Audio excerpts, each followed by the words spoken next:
আসসালামাইকুম, teaching with Fahmida চ্যানেলে আপনাদের সবাইকে স্বাগতম। আজকে আমি নিয়ে এসেছি আবেদনপত্র লেখার নিয়ম।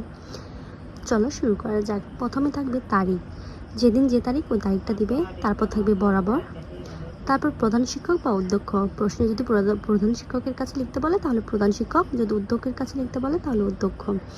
স্কুলের নাম থাকলে স্কুল বা কলেজের নাম থাকলে কলেজের নামটা দিবে। ঠিকানা, স্কুল বা কলেজের ঠিকানাটা দিবে। তারপর হচ্ছে বিষয়।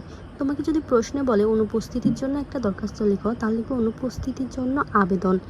টোটাল কথা হচ্ছে এখানে যে বিষয়টা থাকবে ওই বিষয়ের জন্য আবেদন, ঠিক আছে, ওই বিষয়টা দিবে। আর তারপর হচ্ছে ওই বিষয়ের জন্য আবেদন। তারপর লিখবে জনাব, বিনীত নিবেদন এই যে আমি আপনার, স্কুল থাকলে স্কুল বা কলেজ থাকলে কলেজ, ঠিক আছে, তুমি যে শ্রেণীর ওই শ্রেণীর একজন নিয়মিত ছাত্র। তুমি যদি ছাত্র হয়ে থাকো তাহলে ছাত্র, যদি ছাত্রী হয়ে থাকো তাহলে ছাত্রী, ঠিক আছে। যে বিষয়ের উপর লিখতে বলবে ওইখান থেকে তুমি 2-1 লাইন এখানে লিখবে শুধু। আর তারপর 2-1 লাইন লিখে শেষ হলে, যখন তোমার লেখাটা শেষ হবে তাহলে তারপর লিখবে যে অতএব, একই লাইন থেকে শুরু করবে কমা দিয়ে, ঠিক আছে। অতএব বিনীত নিবেদন, উক্ত কারণগুলো বিবেচনা করে আমার আবেদন মঞ্জুর করবেন, এটা লিখবে। তারপর লিখবে যে আপনার একান্ত অনুগত, তুমি যদি ছাত্র হয়ে থাকো ছাত্র বা ছাত্রী হয়ে থাকলে ছাত্রী, আপনার একান্ত অনুগত ছাত্রী, তোমার নামটা দিবে, রোলটা দিবে, শ্রেণীটা দিবে, শাখা থাকলে শাখাটা দিবে বা গ্রুপ থাকলে গ্রুপটা দিতে পারো।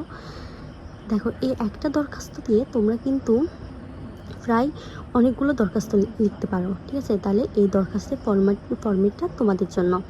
তোমরা যদি এরকম আরও ভিডিও চাও তাহলে অবশ্যই আমার চ্যানেলটিকে সাবস্ক্রাইব করে রাখো।